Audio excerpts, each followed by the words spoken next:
Hello everyone. Welcome to our channel. So, ఈరోజొచ్చేసి ఈ video ఎందుకు చేస్తున్నాను అంటే, ఫస్ట్ థింగ్ నేను రీసెంట్‌గా నా ఫస్ట్ ఛానల్‌లో 10,000 కోరస్ వ్లాగ్ అయితే చేశాను. దానికి వాళ్ళు నాకు ఒక 2-3 పీపుల్‌కి వితౌట్ ఎనీ పే ఇంటర్వ్యూకి పంపిస్తామని చెప్పారు.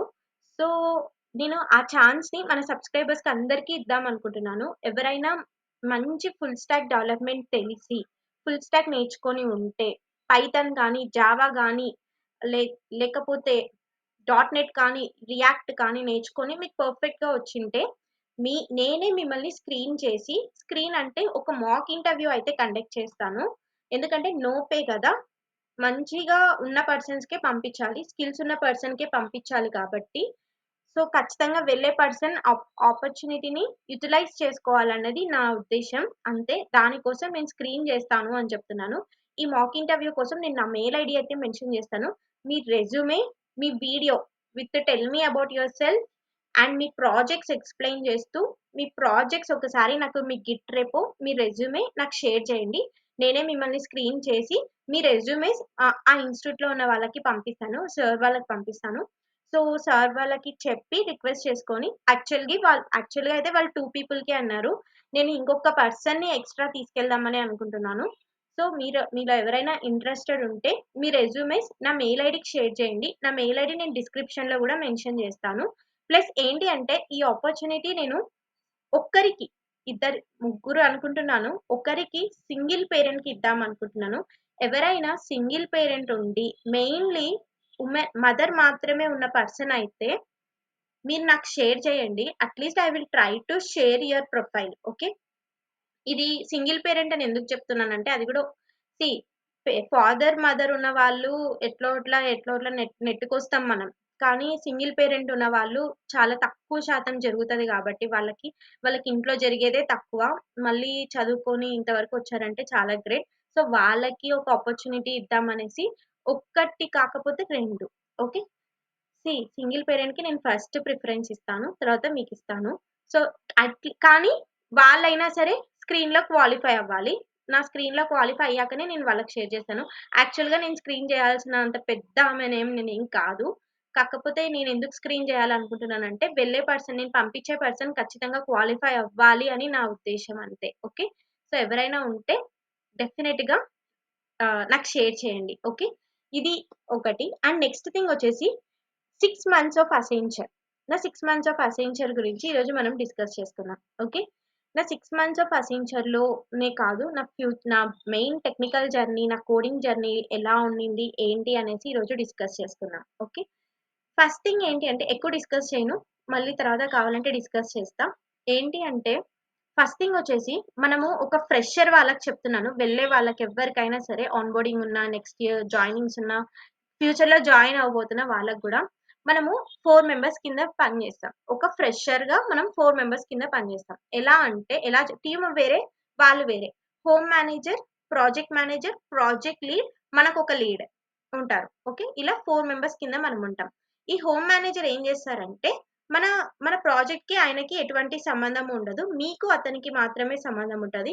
ఇతనే మీకు రేటింగ్స్ కానీ, హైక్ గాని, ఆపర్చునిటీస్ కానీ, ప్రాజెక్ట్స్ కానీ చూపించే పర్సన్ ఇతనే అయితాడు. ఓకే. నీకు ఒకవేళ ప్రాజెక్ట్ లేకపోతే you have to tell to home manager. ఇంకొకటి ఏంటి అంటే నీకేదైనా హైక్ రిలేటెడ్ ప్రాబ్లమ్స్ ఉన్నా, కంపెనీలో ఏదైనా ప్రాబ్లమ్స్ ఉన్నా, నీకు లీవ్స్ కావాలన్నా, ఏం కావాలన్నా నీకెవరు ఇస్తారు అంటే హోమ్ మేనేజర్ ప్రొవైడ్ చేస్తారు. ఓకే. ప్రాజెక్ట్ లీడ్ ఎవరు అంటే, ఈ ప్రాజెక్ట్ లీడ్ వచ్చేసేసి మనకి ప్రాజెక్ట్స్ మెన్షన్ చేసే పర్సన్ అన్నమాట. మీకు ప్రాజెక్ట్స్‌లో ఉంటారు కాబట్టి, నిన్ను ప్రాజెక్ట్‌లకి తీసుకున్న పర్సన్‌ని ఏమంటారంటే ప్రాజెక్ట్ మేనేజర్ అంటారు. ఈ ప్రాజెక్ట్ మేనేజర్ మనకి హెడ్ ఆఫ్ ది ప్రాజెక్ట్ అన్నమాట. సో, అంటే మనకి head of the project. Project lead వచ్చేసి డైలీ మనకి కాల్స్ కండక్ట్ చేస్తుంటారు. అంటే లీడ్ అన్నమాట. ఆ ప్రాజెక్ట్ మొత్తానికి లీడ్. అంటే ఆ ప్రాజెక్ట్‌ని మొత్తం హ్యాండిల్ చేసే పర్సన్‌ని మనం ఏమంటామంటే ప్రాజెక్ట్ లీడ్ అంటాం. వీళ్ళందరూ మనకి మంచి పెర్ఫార్మన్స్ బావుంది అని చెప్తేనే మన హోమ్ మేనేజర్ మనకు మంచి రేటింగ్ స్కిల్స్ ఇస్తారు. లేకపోతే మన హైక్ గూడా సిట్యుయేషన్ అలానే ఉంటది. మన పెర్ఫార్మన్స్ కూడా లోనే ఉంటుంది. వీళ్ళందరి దగ్గర మనకి మంచి స్కోర్ ఉంటేనే పెర్ఫార్మన్స్ మంచి స్కోర్ ఉండి, మంచి ఒపీనియన్ ఉంటేనే అక్కడ హోమ్ మేనేజర్ మన స్కిల్స్‌కి మనకు రేటింగ్ ఇస్తారనమాట. 10కి ఇలా ఉంటుంది. 5 రేటింగ్ అనేసి, 10 రేటింగ్ అనేసి. నేను సిటీఎస్‌లో ఉన్నప్పుడు నా రేటింగ్ వచ్చేసి 4.5 అనమాట. First time 4.5, second time 4.5. As a ఫ్రెషర్‌గా నాకు ఇచ్చిన రేటింగ్ స్కిల్స్ అనమాట. సో, ఇలా మనకి రేటింగ్ స్కిల్స్ అనేది మెన్షన్ చేస్తారు. ఇంకొకటేంటంటే you have to learn the Git. నీకు గిట్ గురించి కొంచెం డెవాప్స్ మీద నీకొక నాలెడ్జ్ అనేది ఉండాలి. అజూర్ డెవాప్స్ మీద. ఎందుకంటే స్ప్రింట్, స్ప్రింట్ మొత్తం అందులోనే ఉంటుంది. అంటే ఎలా ఉంటుందంటే స్టోరీస్ క్రియేట్ చేసిస్తారనమాట. నువ్వు ఇందులో వర్క్ చేయాలి. ఈ మాడ్యూల్ మీద వర్క్ చేయాలి అనేసి ఒక స్ప్రింట్ అనేది మనకిస్తారు. అందులో నీకు 2, 3 టాస్క్ మెన్షన్ చేసి ఈ టైం లోపల ఫినిష్ అవ్వాలి అనేసి నీకొకటి చెప్తారు. దాన్ని మనం ఏమంటామంటే స్ప్రింట్ అంటాం. అది ఎక్కడ కనిపిస్తుందంటే అజూర్ డెవాప్స్‌లో కనిపిస్తది. ఒక్కసారి మీరు అది ఫ్రీ ఆఫ్ కాస్టే. మీరెవరైనా ఒకసారి పోర్టల్‌లోకెళ్ళి చెక్ చేయండి. ఓకే. రెపోస్ గురించి గాని, వీటి గురించి మీకు తెలియాలి. ఈ పైప్ లైన్స్ ఇవన్నీ ఇప్పుడు మీకు తెలియాల్సిన అవసరం లేదు. కానీ ఒక స్ప్రింట్, రెపోస్, క్లోన్ ఎలా చేయాలి, విజువల్ స్టూడియోలో క్లోన్ ఎలా చేస్తాం, వీఎస్ కోడ్‌లో క్లోన్ ఎలా చేస్తాం, అజూర్ నుంచి అన్నది మీకు ఖచ్చితంగా ఐడియా ఉండాలి. ఓకే. గిట్ హబ్ గురించి చాలా నాలెడ్జ్ ఉండాలి. గిట్ హబ్ అంటే మీకు ఎంత వరకు నాలెడ్జ్ ఉండాలో నేను చెప్తాను చూడండి. Git merge, git stack, clone, push అన్నీ మీకు తెలియాలి. చిన్న చిన్న కమాండ్సే. పుల్, క్లోన్, ఇనిట్, పుష్, ఇంకా కమిట్ ఆల్, ట్రాకింగ్ చేంజెస్ తెలుసుకోవాలి. Git branch creation, checkout, merging చేయాలి. కన్‌ఫ్లిక్ట్స్ వచ్చినప్పుడు కన్‌ఫ్లిక్ట్స్ ఎలా రిజాల్వ్ చేస్తావు? ఇవన్నీ నీకు తెలియాలి. ఇవన్నీ వినడానికి చాలా పెద్దగా ఉంటాయి గానీ, నార్మల్‌గా నేర్చుకోవడానికి చాలా చిన్నగానే ఉంటాయి. వీటి మీద నీకొక మంచి నాలెడ్జ్ అనేది కావాలి. ఓకే. ఇంతవరకు తెలిసి నీకు నార్మల్ బేసిక్ స్కిల్స్ ఉండి లోపలికెళ్తే చాలు. అందరు చెప్తున్నట్లు స్ట్రెస్ ఇవన్నీ మనకి కొత్తలో ఏమీ ఉండవు. మిమ్మల్ని స్పూన్ ఫీడింగ్ చేస్తారు. మాక్సిమం ఫ్రెషర్‌కి స్పూన్ ఫీడింగే ఉంటది. స్పూన్ ఫీడింగ్ అంటే మళ్ళా అంత అనుకోవద్దండి. మీకొక లోకల్ సెటప్ ఇచ్చేసి ఇది లోకల్‌గా వర్క్ అవ్వాలి. లోకల్ సెటప్ చేయమని మీకే చెప్తారు. ఓకే. మీరు ఎలా చేశారన్నది ఇక్కడ ఇంపార్టెంట్. అంటే నువ్వు కోడింగ్ ఎలా చేస్తావన్నది ఇంపార్టెంట్. నువ్వు చాట్‌జీపీటీ యూజ్ చేస్తావా? నువ్వు ఏఐ టూల్స్ యూజ్ చేస్తావా? నువ్వు ఏం యూజ్ చేస్తావా? అన్నది వాళ్ళకి సంబంధం లేదు. నువ్వు ఎంత త్వరగా చేయగలుగుతున్నావు, ఎంత త్వరగా మేనేజ్ చేయగలుగుతున్నావు, ఎంత నీట్‌గా పెర్ఫార్మన్స్ పెడుతున్నావు, కోడ్ స్ట్రక్చర్ ఎలా పెడుతున్నావు అన్నది ఇంపార్టెంట్. అంతే. నువ్వు ఎంత వరకు నేర్చుకోగలుగుతున్నావు even though you are using an AI tools. నువ్వు ఏఐ టూల్స్ యూజ్ చేయి, ఎలా అయినా యూజ్ చేయి. That is not a problem. కానీ ఆ ఏఐ టూల్స్ యూజ్ చేసి కూడా నువ్వు ఎలా వర్క్ చేస్తున్నావన్నదే ఇంపార్టెంట్ ఇక్కడ. ఓకే. అది ఇంపార్టెంట్. దాన్ని మాత్రం మీరు మర్చిపోకండి. కోడింగ్ అనేది చాలా ఇంపార్టెంట్. దాంతో పాటు మేనేజింగ్ అనేది కూడా చాలా ఇంపార్టెంట్. ఇంకొకటేంటంటే కమ్యూనికేషన్ స్కిల్స్. డైలీ మనము కాల్స్ అటెండ్ అవ్వాలి కాబట్టి మార్నింగ్ నుంచి ఈవినింగ్ వరకు కాల్సే ఉంటాయి. మాక్సిమం కాల్స్ ఎక్కువుంటాయి. సో, ఈ కాల్స్ అటెండ్ అవ్వాలి కాబట్టి ఇంటర్నల్ కాల్ అనేసి ఒకటుంటుంది. ఎక్స్‌టర్నల్ కాల్ అనేది ఒకటుంటుంది. నార్మల్‌గా టీమ్స్‌తో కనెక్ట్ అయ్యేది ఒకటుంటుంది. ఈ ఇంటర్నల్ కాల్ అంటే నార్మల్ మార్నింగ్ హడల్ అన్నమాట. నార్మల్‌గా పీపుల్‌తో అందరితో కనెక్ట్ అవుతాం. మార్నింగ్ అప్డేట్స్ తీసుకుంటారు project lead. Okay. And next evening call వచ్చేసి క్లయింట్స్‌తో కనెక్ట్ అవుతాము. సో, క్లయింట్స్ మనకు కొన్ని అప్డేట్స్ ఇస్తారు. కొన్ని చేంజెస్ చెప్తారు. కొన్ని రిక్వైర్మెంట్స్ అవన్నీ ప్రాజెక్ట్ లీడ్ రాసుకొని మనకి స్ప్రింట్‌లో షేర్ చేస్తారు. ఓకే. మనకి స్ప్రింట్‌లో షేర్ చేసి మనం వాటి మీద అప్డేట్ చేసుకుంటాం. ఓకే. వాటి మీద వర్క్ చేస్తాం. ఇది ఇంతవరకు అయితే మీకు తెలిస్తే చాలు. ఇంతకన్నా ఎక్కువ నాలెడ్జ్ అవసరం లేదు. పోను పోను మీకు తెలుస్తుంది. పోను పోను మీరు నేర్చుకుంటారు గూడా. ఓకే. ఇంత నాలెడ్జ్ ఉంటే మీరు లోపల సర్వైవల్ అవ్వడానికి ఈజీనే. మెయిన్‌లీ కమ్యూనికేషన్ స్కిల్స్ చాలా ఇంపార్టెంట్. ఓపిక అనేది చాలా చాలా ఇంపార్టెంట్. మీరు ఫస్ట్ రోజే నేను ఇది చేయలేకపోయానే అని బాధపడొద్దు, కన్నీళ్లు పెట్టుకోవద్దు, ఏడ్చాల్సిన అవసరం లేదు. ఫస్ట్ రోజు నేను గూడా అలానే ఫీల్ అయ్యాను. అంటే ఫస్ట్ రోజు నాకేం అర్థం గాలేదు. అర్థం గాకపోయేసరికి ఐ క్రైడ్. ఓకే. నాకు అసలు అర్థం గాలేదు. స్ప్రింట్ ఏంటి? నేను బీకామ్ స్టూడెంట్ నాకేం పెద్ద ఐడియా లేదు. So I cried from first day. నాకేం అర్థం కాలేదు. ఇంక నా మేనేజర్ అయితే పెద్ద హెక్టిక్ టాస్క్ హెక్టిక్ పర్సన్ అన్నమాట. ఆడోళ్ళకి ఆడోళ్ళే పడరన్నట్లు ఆమె నాకస్సలు పడదు. నేను ఆమెకు పడతానో లేదో నాకు తెలీదు. సో, ఆమె అసలు సీరియస్‌గా తిట్టేస్తుంది. సీరియస్‌గా మాట్లాడేస్తుంది అందరిని.